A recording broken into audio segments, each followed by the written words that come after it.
स्वागत है आपका 4 टीवी न्यूज पर और मैं हूं आपके साथ जोई सिंह। रुक करते हैं बड़ी खबर की ओर। आतंकी हमले के बाद पाकिस्तान का जवाब। प्रेस कॉन्फ्रेंस कर जवाब दिया है पाकिस्तान ने। भारत के लिए एयर स्पेस बंद कर दिए जाएंगे। भारतीय राजनयिकों की संख्या भी कम कर देने के निर्देश दिए गए हैं। पाकिस्तान में 48 घंटे के अंदर भारतीयों को देश से जाने को कहा गया है। बाघा बॉर्डर पाकिस्तान ने बंद कर दिया। हिंदुस्तान कोई कदम उठाता है तो जवाब देंगे। पाक रक्षा मंत्री का यह बड़ा बयान सामने आया है। आपको बता दें, जम्मू कश्मीर में पर्यटकों पर हुए हमले के बाद भारत और पाकिस्तान के संबंध एक बार फिर से जो है संजीदे होते हुए नजर आ रहे हैं और ऐसे में भारत ने अपने तरफ से जो है वो एक्शन लिए हैं। वहीं दूसरी तरफ पाकिस्तान में भी अंदर खाने में इसको लेकर चर्चाओं का बाजार गर्म है और ऐसे में पाकिस्तान ने प्रेस कॉन्फ्रेंस कर इसको लेकर जानकारी दी है और कहा कि हिंदुस्तान अगर कोई कदम उठाता है तो जवाब इसका देंगे। वहीं साथ ही साथ भारत के लिए एयर स्पेस भी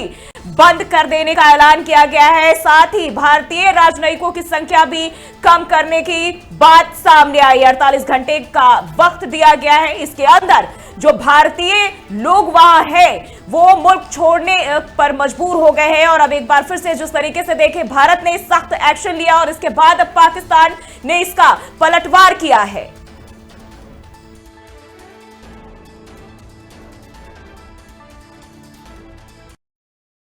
और वहीं गृह मंत्री अमित शाह और विदेश मंत्री एस जयशंकर ने राष्ट्रपति द्रौपदी मुर्मू से मुलाकात की और मुलाकात कर उनको पहलगाम आतंकी हमले की जानकारी दी है। दरअसल पहलगाम आतंकी हमले की जानकारी राष्ट्रपति को देते हुए विदेश मंत्री एस जयशंकर और गृह मंत्री अमित शाह की तस्वीरें भी सामने आई है। बताया जा रहा है कि इस मुलाकात में भारत के द्वारा उठाए गए कदमों के बारे में भी राष्ट्रपति को जानकारी दी गई है। तो ये पहलगाम हमले के बाद से लगातार देश में जो शासन प्रशासन है हर कोई सतर्क और अलर्ट मोड पर नजर आ रहा है और इसी के तहत यह मुलाकात जब गृह मंत्री अमित शाह और विदेश मंत्री एस जयशंकर ने राष्ट्रपति द्रौपदी मुर्मू से मुलाकात की और इसकी ये तस्वीरें भी सामने आई है।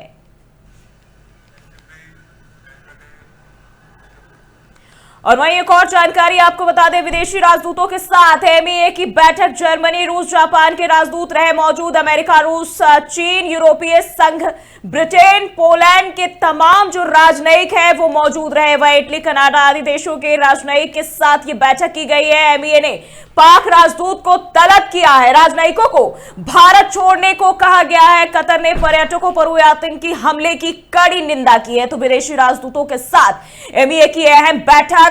और आपको बताते चले, कतर ने इस हमले की जिस तरीके से पहलगाम में जो पर्यटकों पर हमला हुआ है इसकी कड़ी निंदा की गई है। तो ये बेहद अहम जानकारी सामने आ रही, अपडेट सामने आ रही है। और आपको बता दें, बताया जा रहा है कि जो राजनयिक है, राजनयिकों को भारत छोड़ने को कहा गया है, पाकिस्तान के राजनयिकों को। और आपको बता दें इसमें कई सारे देश के राजदूत जो है वो शामिल रहे और उन्होंने इस हमले की कड़ी निंदा की है।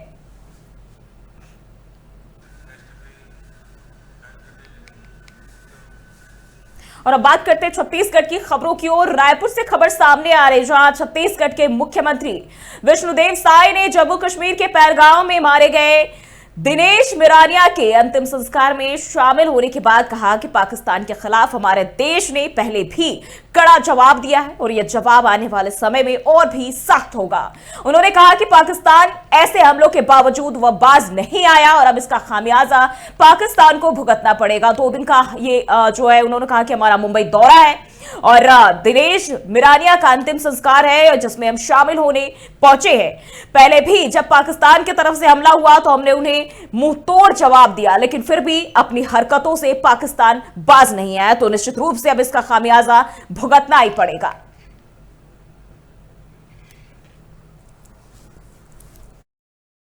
2 दिन का मुंबई प्रवास था, लेकिन कश्मीर पहलगाम के आतंकवादी हमले में हमारे छत्तीसगढ़ के भी एक दिनेश इसमें दिवंगत हो गए और आज उनका अंतिम यात्रा है, दाह संस्कार है। तो उसमें शामिल होने के लिए हम कार्यक्रम छोड़कर वापस आ गए और आज उनकी अंतिम यात्रा में दाह संस्कार में हम शामिल होंगे। हमारे उद्योग मंत्री वहां पर हैं, मुंबई में वो कार्यक्रम। और छत्तीसगढ़ के विधानसभा अध्यक्ष डॉक्टर रमन सिंह ने जम्मू कश्मीर के पहलगाम में हुए आतंकी हमले में मारे गए दिनेश मरारिया को श्रद्धांजलि अर्पित करते हुए कहा कि इस घटना में देश की जो इस घटना है, ये घटना इसने देश की सोच को चुनौती दी है। उन्होंने कहा कि धर्म पूछकर हत्या करना एक विकृत मानसिकता की निशानी है और ऐसे अपराधों में पाकिस्तान की साजिश साफ नजर आती है। उन्होंने ये भी कहा कि इस घटना को लेकर प्रधानमंत्री और गृह मंत्री से जो है सख्त कार्रवाई की बात कही है और यह न केवल शुरुआत है, आगे और भी कड़े फैसले लिए जाएंगे।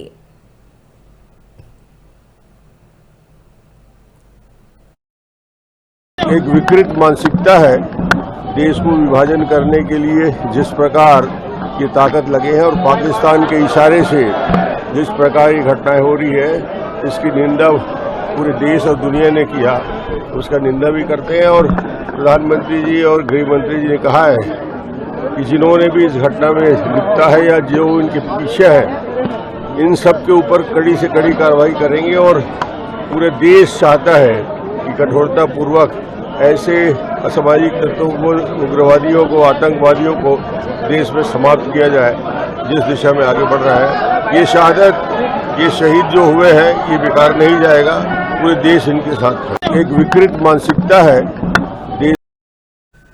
और पहलगाम में आतंकवादियों के द्वारा निहत्थे पर्यटकों को उनका धर्म पूछकर गोली मारकर हत्या करने की घटना से पूरे देश में आक्रोश फैल चुका है। इस घटना के विरोध में डिंडोरी नगर में भारतीय जनता पार्टी कार्यालय के सामने समाजसेवी, हिंदू संगठन और भाजपा के नेताओं की एक बड़ी संख्या इकट्ठा हुई। यहां आतंकवादियों का पुतला दहन किया गया और दिवंगत पर्यटकों की आत्मा की शांति के लिए श्रद्धांजलि सभा का आयोजन किया गया। भाजपा मंडल अध्यक्ष आशीष वैश्य ने केंद्र सरकार से मांग की है कि इस घटना पर जल्द बदला लिया जाए और पाकिस्तान को सख्त संदेश दिया जाए। उनका कहना है कि आतंकियों को पनाह देने वाले पाकिस्तान के घर में घुसकर उनके आतंकियों का सफाया किया जाए और तभी देश को शांति मिल सकती है।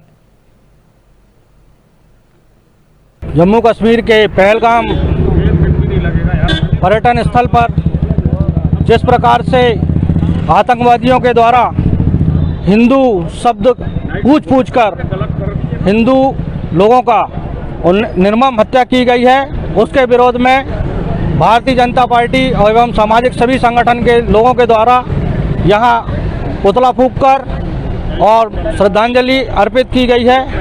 हम सब डिंडोरी नगरवासी इस घटना की निंदा करते हैं और हम केंद्र नेतृत्व से अपेक्षा करते हैं कि वो पाकिस्तान के घर में घुसकर सारे आतंकवादियों का सर धड़ से अलग करें। जम्मू कश्मीर के पहलगाम पर्यटन स्थल पर जिस प्रकार से आतंकवादियों और भिंड में जम्मू कश्मीर के पहलगाम में हुए आतंकवादी घटना को लेकर लोगों में काफी आक्रोश देखने को मिल रहा है और इस घटना में 27 पर्यटकों की गोली मारकर हत्या कर दी गई थी। और इसके विरोध में भिंड में अखिल भारतीय विद्यार्थी परिषद ने परेड चौराहे पर पाकिस्तान आतंकवाद का पुतला दहन किया। इस दौरान कार्यकर्ताओं ने पाकिस्तान मुर्दाबाद के नारे भी लगाए और अपनी आवाज उठाई। यह विरोध प्रदर्शन पाकिस्तान के खिलाफ था और यह संदेश देने के लिए किया गया कि ऐसे आतंकवादी हमलों को किसी भी स्थिति में बर्दाश्त नहीं किया जाएगा। वहाँ 27 हिंदुओं को आतंकवादियों द्वारा मार दिया जाता है।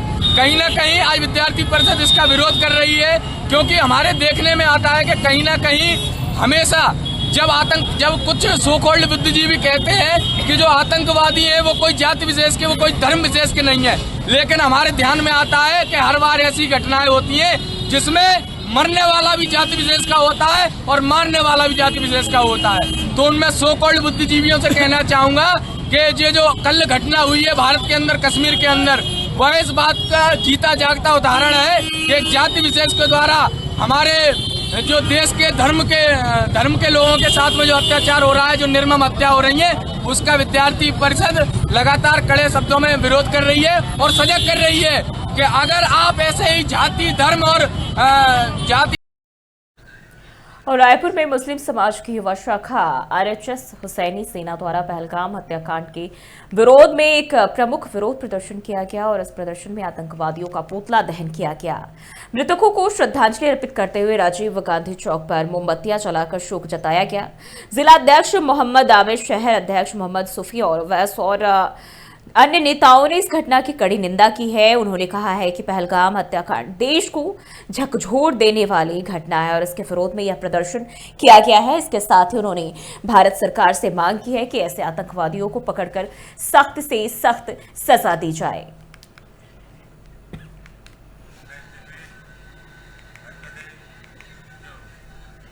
और बढ़ते हैं आगे, शिवपुरी से खबर सामने आ रही है जहां शहर की कोतवाली पुलिस ने पिछले 2 साल से फरार चल रहे कॉलोनाइजर राजीव गुप्ता को गिरफ्तार किया है। पुलिस के मुताबिक राजीव गुप्ता पर जमीन खरीद फरोख्त के नाम पर लाखों रुपए की धोखाधड़ी करने के गंभीर आरोप है। वह एक ही प्लॉट के कई लोगों को रजिस्ट्री कर चुका था और इस मामले में अब तक 6 धोखाधड़ी के मामले दर्ज किए गए हैं। जैसे ही लोगों को उसकी गिरफ्तारी की जानकारी मिली, पीड़ित लोग कोतवाली पहुंचकर शिकायतें दर्ज कराने लगे।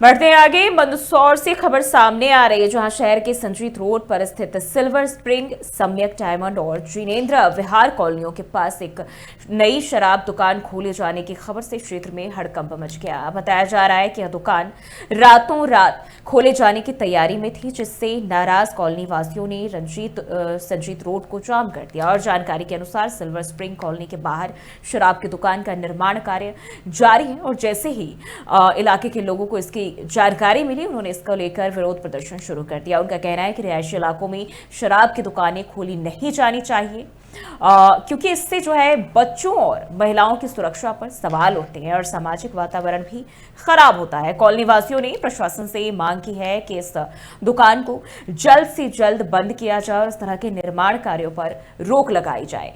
वहीं पुलिस ने मौके पर पहुंचकर स्थिति को शांत करने का प्रयास किया, लेकिन विरोध लगातार जारी है।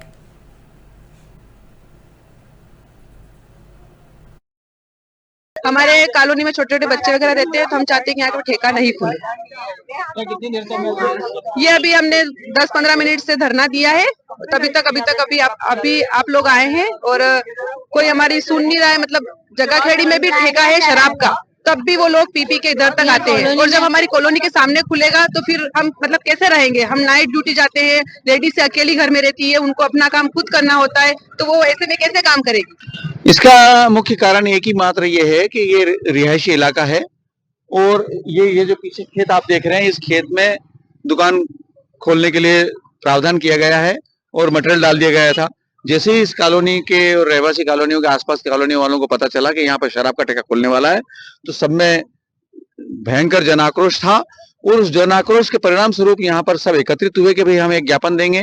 लेकिन कई सारे लोगों का कहना था कि भाई ज्ञापन देने की बजाय हम चक्का जाम करें तो प्रशासन तक हमारी बात शीघ्रता से पहुंचेगी, और वैसा हुआ भी सही, चक्का जाम हुआ। तो उसके कारण परिणाम स्वरूप प्रशासन को यहाँ आना पड़ा, बातचीत करना पड़ी और अंततः ये सारी मैसेज कि यहाँ के जन निवासियों को इस जगह के ठेका खुलने का घोर आपत्ति है, ये मैसेज जनता तक, प्रशासन तक पहुंचा। जो मकसद हमारा था उस मकसद में हमने विरोध प्रदर्शन किया था। कोई हमारी सुनवाई नहीं कर रहा है। यहाँ शराब का ठेका खुल रहा है, आज रात को खुलने वाला था, इसलिए हमने ये कार्रवाई करी है कि ये ठेका रोकने के लिए कि यहाँ हम ठेका नहीं खोलने देंगे। यहाँ पे बच्चे, लेडीज अकेली रहती है, कॉलोनी के यहाँ ठेका खोलने की जगह नहीं है, बाहर जाके खोले, यहाँ कॉलोनी के सामने ही खोल रहे हैं।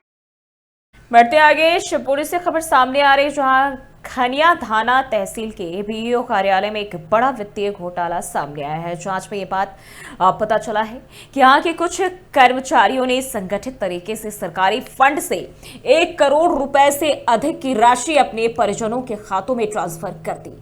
यह घोटाला भोपाल स्थित कोषा और लेखा कार्यालय की सतर्कता से उजागर हुआ है और जैसे ही मामला सामने आया, शिवपुरी कलेक्टर रविंद्र कुमार चौधरी ने जल्द कार्रवाई करते हुए 4 सदस्यीय जांच समिति गठित की है। एसडीएम शिवदयाल सिंह धाकड़ को जांच की जिम्मेदारी सौंपी गई है। और वो बताते हैं कि जांच अभी शुरुआती चरण में है, लेकिन 2 लिस्ट इसको लेकर जो है वो मिली हुई है, जिनमें 40 लाभार्थी और 20 स्थायी कर्मचारी के नाम शामिल हैं। जांच में यह भी आशंका जताई जा रही है कि 2018 से 19 से लेकर 2024-25 तक के वेतन, मानदेय और एरियर भुगतान में हेराफेरी की गई है।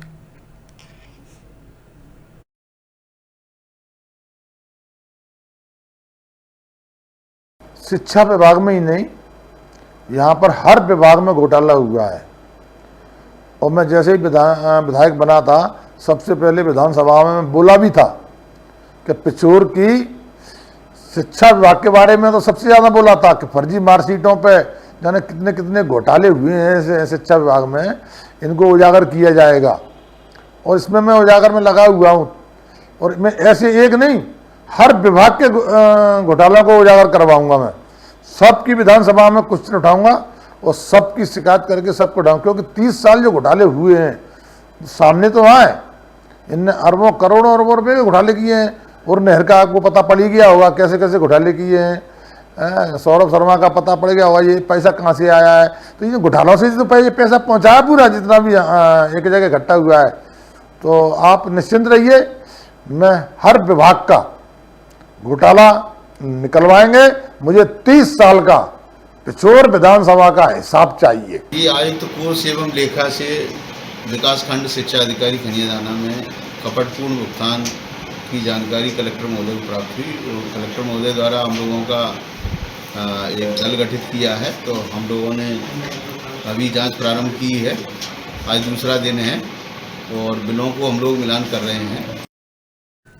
और राजगढ़ जिले के छापीहेड़ा में किसानों ने गेहूं खरीदी में देरी से नाराज होकर बुधवार को छापीहेड़ा जीरापुर मार्ग पर जाम लगा दिया। किसानों का कहना है कि वे पिछले 4 दिनों से अपनी बारी का इंतजार कर रहे थे, जबकि कुछ किसानों की फसल तुरंत खरीदी जा रही थी। किसानों ने आरोप लगाया कि खरीदी केंद्र के सोसाइटी कर्मचारियों के द्वारा पक्षपात किया जा रहा है।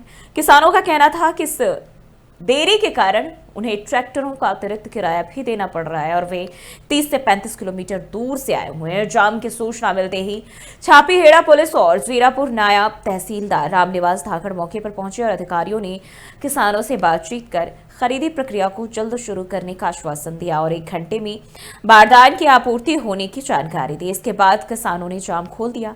प्रशासन ने खरीदी प्रक्रिया में तेजी लाने का वादा किया। नहीं, अभी गोविंद बेर हाउस पे बारदाना ख़त्म हो गया था सुबह, तो किसानों ने कुछ किसानों ने अपने ट्रैक्टर रोड पर रख दिए थे। तो अभी हमारी एसडीएम मैडम से बात हुई थी, वहाँ से बारदाना भेज दिया है और हमने किसानों को आश्वस्त कर दिया है, तो उन्होंने हटा भी लिया है। और अभी 1 घंटे में यहाँ पर प्रॉपर तुलाई भी चालू हो जाएगी। अपने 4 कांटे यहाँ पर चल रहे हैं, 1 कांटा और बढ़ाने का बोला है प्रबंधक को। तो अभी कोई समस्या नहीं है यहाँ पर, हम लोग यहीं पर हैं, तुलाई चालू करा के और तभी यहाँ से जाएंगे। किसानों ने सर आपको पानी के बारे में, बिजली के बारे में भी बताया है, उसके बारे में फिर पानी के यहाँ पर मटके रखे हुए हैं वेयर हाउस वाले ने, लेकिन कई बार लाइट नहीं आती है तो समस्या होती है उनको भरने में। लेकिन हमारी जय साहब से बात हो गई है, आगे से यहाँ पर लाइट की समस्या नहीं रहेगी। नहीं, अभी गोविंद वेयर हाउस पे बारदाना ख़त्म हो गया था सुबह। तो अब बढ़ते हैं आगे। मनेन्द्रगढ़ से खबर सामने आ रही है, जहां ग्राम पंचायत बिछिया टोला में अवैध रेत खनन का मामला तूल पकड़ता हुआ जा रहा है। उप सरपंच ऋषभ तिवारी ने सरपंच पति और रेत ठेकेदार प्रशांत शुक्ला पर अवैध रेत खनन को बढ़ावा देने का गंभीर आरोप लगाया है। उनका कहना है कि इस रेत खनन से न केवल पर्यावरण को भारी नुकसान हो रहा है, बल्कि राजस्व की भी हानि हो रही है। और इसके अलावा वर्तमान सरपंच सोन कुंवर ने भी ठेकेदार प्रशांत शुक्ला और पंचायत सचिव टीपी पर चोरी और अनियमितताओं का आरोप लगाया है। उन्होंने पुलिस अधीक्षक और कलेक्टर को शिकायत पत्र सौंपा। स्थानीय नागरिकों में भी इस मुद्दे को लेकर बेहद नाराजगी देखने को मिल रही है। वे प्रशासन से जल्द कार्रवाई की मांग कर रहे हैं। गौरतलब है कि यह पहला मौका नहीं है जब पंचायत क्षेत्र में अवैध रेत खनन की शिकायतें सामने आई हैं। स्थानीय नागरिकों में भी इस मामले को लेकर काफी आक्रोश देखी जा रही है और वे जल्द ही इसको लेकर मांग कर रहे हैं कि एक्शन हो, कार्रवाई हो। और सबसे चौंकाने वाली जो बात है ये कि पूरे मामले पर खनिज विभाग पूरी तरह मौन साधे बैठा है। विभाग के चुप्पी से अवैध खनन को और बल मिलता हुआ दिखाई दे रहा है।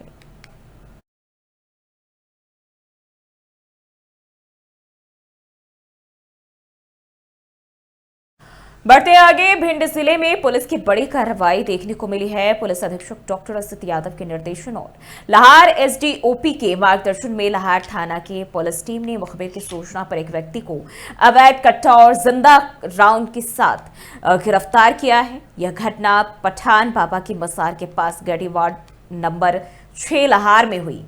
आरोपी के खिलाफ आर्म्स एक्ट के तहत मामला दर्ज किया गया है और उसे पूछताछ के बाद न्यायालय में पेश किया जाएगा। जानकारी के मुताबिक आरोपी आदतन अपराधी बताया जा रहा है और उसके खिलाफ लाहार थाना में हत्या का प्रयास, चोरी, नकबजनी, शराब के लिए पैसे मांगने, साधारण मारपीट और अवैध शराब विक्रय समेत अवैध हथियार रखने के कुल 19 मामले पहले से ही दर्ज है। वहीं पुलिस टीम कार्रवाई को लेकर टीआई रविंद्र शर्मा ने कहा कि इस तरह की कार्रवाइयों से क्षेत्र में अपराध पर जो नियंत्रण है वो पाया जा सकेगा। अधीक्षक महोदय डॉक्टर श्री असित यादव जी, अतिरिक्त पुलिस अधीक्षक महोदय श्री संजीव पाठक जी तथा एसडीओपी महोदय लाहार श्री प्रवीण त्रिपाठी जी के निर्देशन में थाना लाहार पुलिस द्वारा कल दिनांक को पठान बाबा की मजार के पास से मुखबिर सूचना पर एक आरोपी को 315 बोर के देसी कट्टा और एक 315 बोर के राउंड के साथ गिरफ्तार करने में सफलता हासिल की है। आरोपी के ऊपर पूर्व से थाना लाहार में 19 अपराध दर्ज हैं, जिसमें से अवैध हथियार रखना, अवैध शराब का विक्रय, मारपीट, नकबजनी आदि के अपराध पंजीबद्ध हैं। अधीक्षक महोदय डॉक्टर श्री। बढ़ते आगे, जांजगीर जिले के मुलमुला थाना क्षेत्र अंतर्गत एक भीषण सड़क दुर्घटना में केंद्रीय सुरक्षा बल के जवान सूरज पटेल की दर्दनाक मौत हो गई। बता दें कि जब सूरज पटेल अपने साथी विक्रम पटेल के साथ बाइक से सवार होकर पनगांव से मुड़पार होते हुए सिल्ली गांव जा रहे थे और रास्ते में मुड़पार और सिल्ली के बीच अचानक सामने से आ रही एक दूसरी बाइक से उनकी टक्कर हो गई, जिससे हादसा इतना भीषण हुआ कि सूरज पटेल की मौके पर जो है वो मौत हो गई और उनके सिर में गंभीर चोट लगने से सर फट गया और उनकी जान नहीं बचाई जा सकी। वहीं उनके साथी विक्रम पटेल को भी गंभीर चोटें आई हैं, जिन्हें पहले पामगढ़ के सामुदायिक स्वास्थ्य केंद्र में शुरुआती इलाज के लिए भेजा गया और इसके बाद उन्हें फिर बेहतर इलाज के लिए बिलासपुर रेफर किया गया, जहां उनका इलाज जारी है। घटना की सूचना मिलते ही डायल 112 और मुलमुला पुलिस जो है वो मौके पर पहुंची। पुलिस ने शव को कब्जे में लेकर पंचनामा किया और पोस्टमार्टम के लिए भेज दिया है। फिलहाल दुर्घटना की जांच की जा रही है और इस दुर्घटना से गांव में शोक की लहर है और शहीद जवान के परिवार में और दोस्तों में गहरा मातम छाया हुआ है।